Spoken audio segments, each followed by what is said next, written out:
That's Nick. And that's Joseph. And today we're here to talk about The Last Breath, the 5th film directed by Joachim Hedén, which RLJE Films is releasing July 26th, 2024. Have I seen any of the other filmmakers' movies? No, but his 2020 title, Breaking Surface, was remade in the US last year as The Dive. Oh. What is The Last Breath about? A group of old college friends reunite on a Caribbean scuba diving trip exploring the wreckage of a World War II battleship and find themselves trapped inside the underwater labyrinth of rusted metal surrounded by great white sharks. What's your pull quote? Death by Shark is as an appropriately long for finale as any possibly could be for this clutch of silly, stupid characters bumbling about like brainless morons and yet another boring, tensionless time waster. Ugh. Mine. It's difficult to craft a shark movie with zero tension, but The Last Breath does it. This was a flop for me. It won't make you lose your breath. No. Mm-mm. Oh, okay, the story. The film opens in 1944, and we see that a United States battleship is sunk by some enemy missile. And we cut to modern day, and we see that a character named Noah, played by Jack Parr, he is on a boat with Julian Sands. Levi. In his last film. His last film that we will see released. And they go on some dive. I'm not clear what they do for money. I think they just do scuba diving excursions. But on a diving excursion, Noah discovers like the top of like, he recognizes that he is seeing like the top of a ship that has sunk. And so he goes, oh my gosh, this is the USS Charlotte that sunk back in 1944 that no one ever found. And we discovered it. This is amazing. Like, we're gonna... And Julian Sands is like, I've been looking for this for 40 years. Like, okay. And then Noah says, this is an opportunity. The super rich tech guys and the Wall Street guys, they'll pay they'll pay top dollars to light their Instagrams up. Like, okay. I think this is a good point to drag the screenwriters Andrew Prendergast and Nick Saltrese, who also wrote A Prayer Before Dawn, which is shocking. And another shark movie. Shockingly what? How? Why? Oh, because that's a better movie? No, well, yeah. Oh. At least worth watching, yeah. Well, and on top of the kind of terrible script, the score, which feels like at times like someone ripped off The Little Mermaid. I don't understand. Oh God, Patrick Kearse was the composer. Yeah, I don't understand this Little Mermaid Under the Sea. This is so derivative because of course then we get on the day they discover this missing battleship. That's when Noah's like college buddies are supposed to show up for a diving excursion. And he explains to Julian that they need to keep this a secret, that they're going to notify the appropriate people so they can do like an excavation and maybe they'll get some shine off of it. But what does he do the minute his friends show up? I got to tell you a secret, but don't tell anyone. We found this battleship.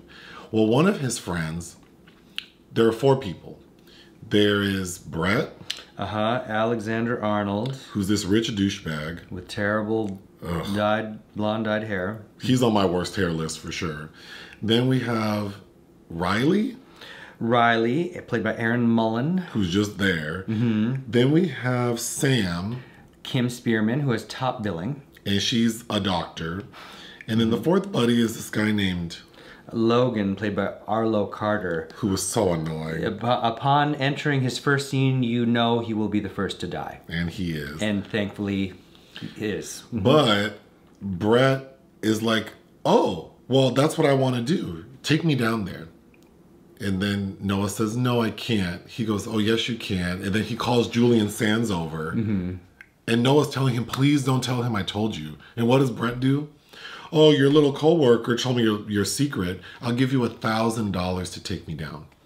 Okay, 2,000. Okay, 10,000. And Julian says no. And then goes, I need cool stuff for my Instagram. Then we find out that he's a Wall Street guy. The number of times they mention like Wall Street guys in this movie is funny to me.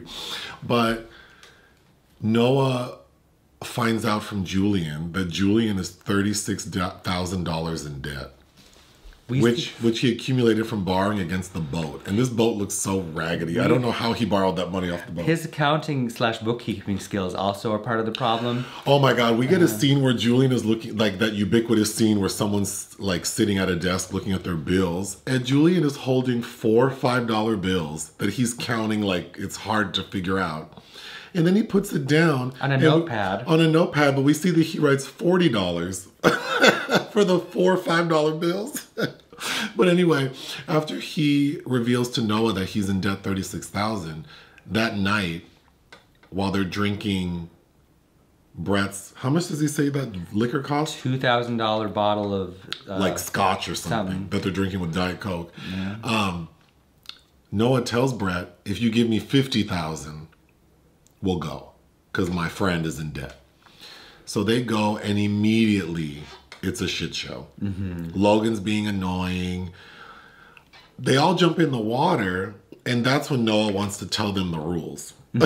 Like, you should have done this before y'all jumped in. He's doing so much damn talking. It's like, we're already down here. Yeah, it's too late now. They get down to the ship, and of course it's this, battleship, so it's huge, and it's like a maze. So they're carrying around this rope to help them, like the breadcrumbs to go back. And at a point, they hear a noise, and something rips the cord. And then we see it's a shark, and a very aggressive shark. A very aggressive, computerized shark. Yeah. And it kills Logan right away. Thank God. And then we get another, we don't see that shark until what, the 49-minute mark? It takes a long time for that first shark attack. And then now they're like scrambling. Thankfully, there are air pockets within, but of course their oxygen is diminishing. Riley gets plucked off next. I can't remember the order, but it's Riley next. Riley messes them up because she panics and sees daylight. Even though what's his name? Noah's like, we didn't come this way, Riley. And then they get trapped, and she depletes almost all of her oxygen in that moment. But anyway, then Brett gets killed, and then now it's the final two, Sam and Noah, who the minute you meet the group that they will be the two to survive. And so they are able to get up to the top, but Sam is the second to get up, and the shark's approaching her.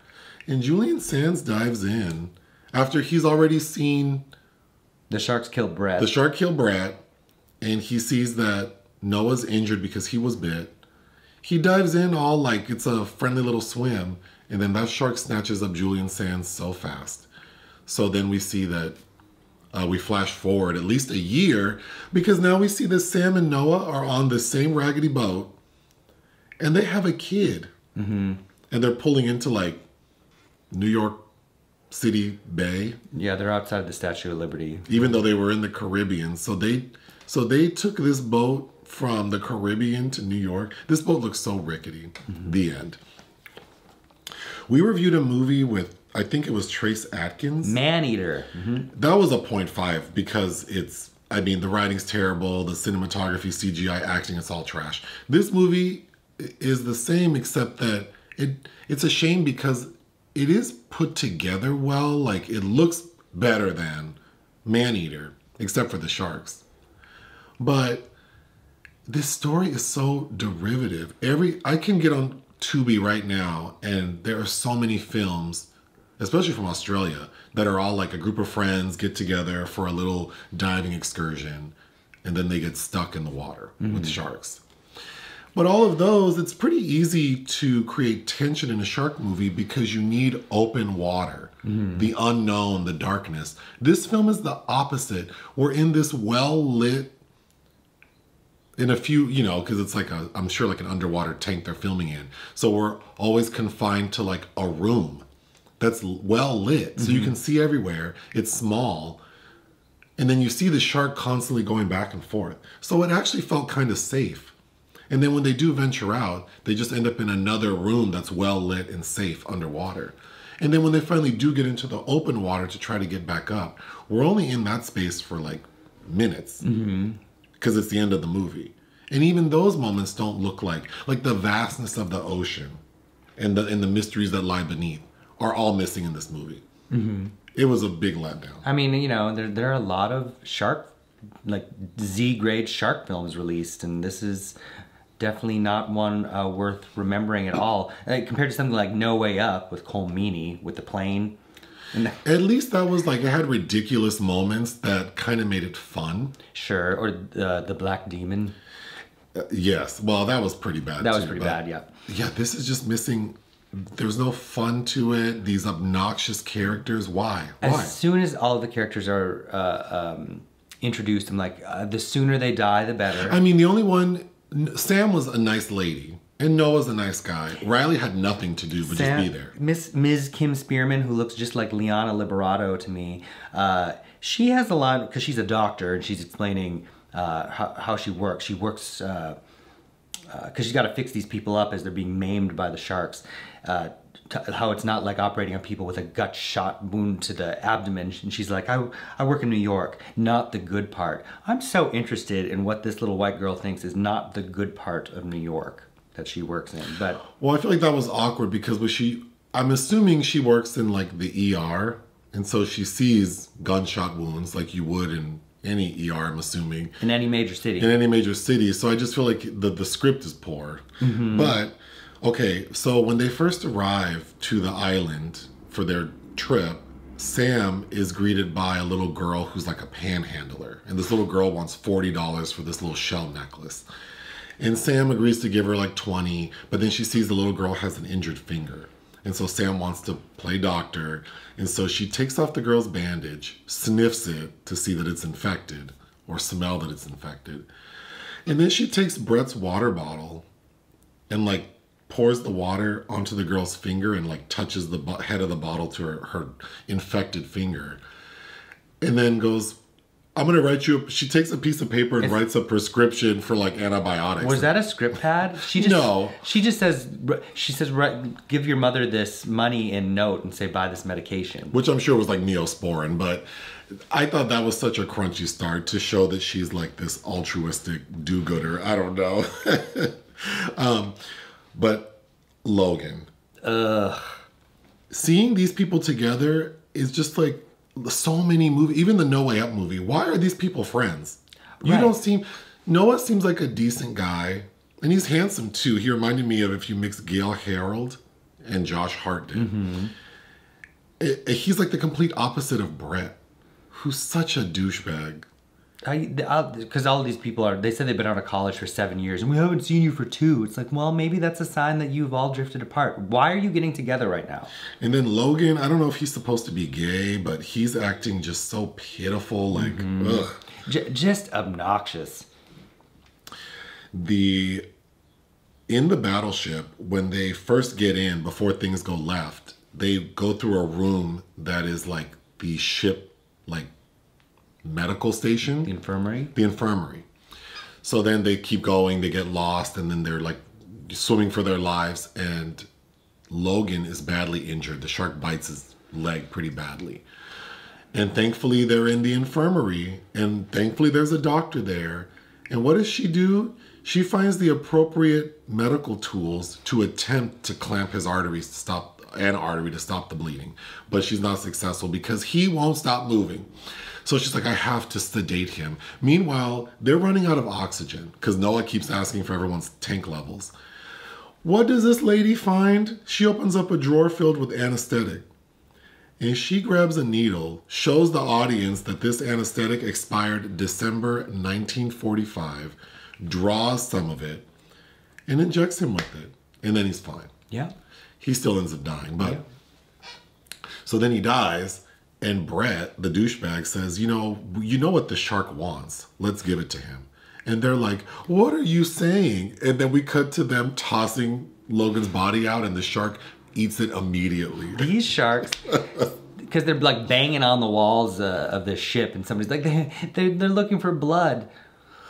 Yeah. These sharks were like the sharks from Deep Blue Sea. Like they're genetically modified to be like aggressive. It just didn't make sense that these sharks were. And at one point Noah's like, this area is not known for sharks. You mean the ocean? The ocean is not known for sharks. Okay. Well, Brett's screaming at him, why didn't you tell us there were sharks down here? In the ocean? Yeah. Okay, maybe they're not usually in this area, but it's like, are you down there 24/7 monitoring what crosses through here? I wrote down this movie should be called Wall Street Blues because they keep talking about the Wall Street guys. And Instagram.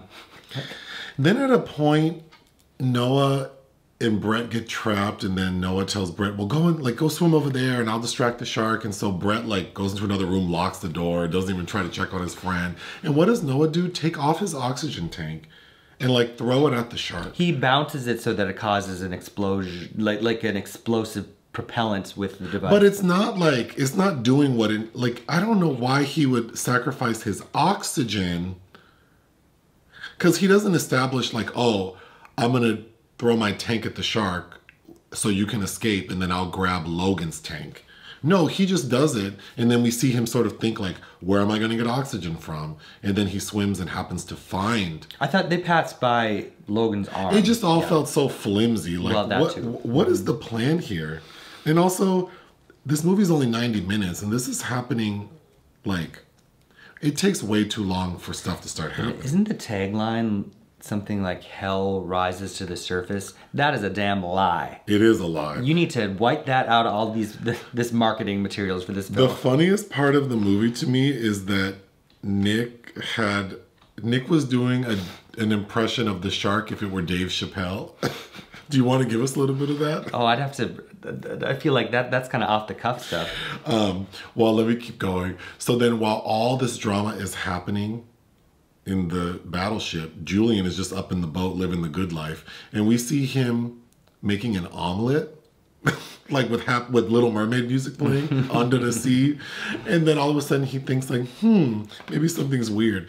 But the editing was so jarring because it felt you know how when you watch a movie on Tubi and the ad just pops up? Yes, I thought it was an ad. Yeah, it felt like an ad. For spaghetti sauce or something. Then Julian keeps calling Brett Ben. I hated the moment where because Brett is able to make it to the surface, but clearly the shark followed him. And the shark bites off Brett's leg, his entire leg. He keeps going. And he keeps going, and Julian doesn't notice that the ocean's filled with blood, and because we don't see it as the audience. And Julian's like, Ben, swim to me, Ben. And he's like, my name is Brett. This writing is terrible. Mm-hmm. And then he gets killed, and Julian goes, Benny. So Noah has the bright idea that he says, we passed a room that has a cage in it. So why don't sharks can't swim backwards, so if we can lead it towards us, we can trap it in the cage. And they do it successfully. But the way the shark was in the cage, the CGI looks terrible. And then the shark is banging against the cage when you see those movies where they have chimpanzees in a lab and they're going crazy. That's what the shark was doing. Then Sam, at a point, takes off her oxygen tank because I think it runs out. And she stays underwater for so long. It reminded me of No Way Up when the one girl is underwater. She held her breath for 10 minutes. Mm-hmm. Sam does the same. And then they find safety. I mean, Julian Sands jumps in and saves Noah. But then when he tries to jump back in, he jumps in, saves Noah, and then is able to get back on the boat and then jump back out. And doesn't pay attention that there's a shark coming. We also see that Julian Sands' diving suit, he has locked up. Mm-hmm. I didn't understand if he had sworn off diving, and that's why he had it locked up. Or for thieves. Maybe that's standard operating procedure. I'm very ignorant of that. It just all seems so rickety. That boat was raggedy, and so you're trying to make a business off of going on diving excursions in this raggedy boat. Well, it's just like Matthew Modine's little rinky-dink outfit in 47 Meters Down. True. Or what was it, Halle Berry in Dark Tide? Yes. So many movies like this. And then I was howling at the end when we see that they've taken Julian's boat. So he died and they just took his boat. Yeah, because what's he going to say about it? I don't have anything else to say. I don't either. It was... What would you give The Last Breath? 1. I would give this film 1 out of 5. Join us on Patreon and listen to our podcast. Bye.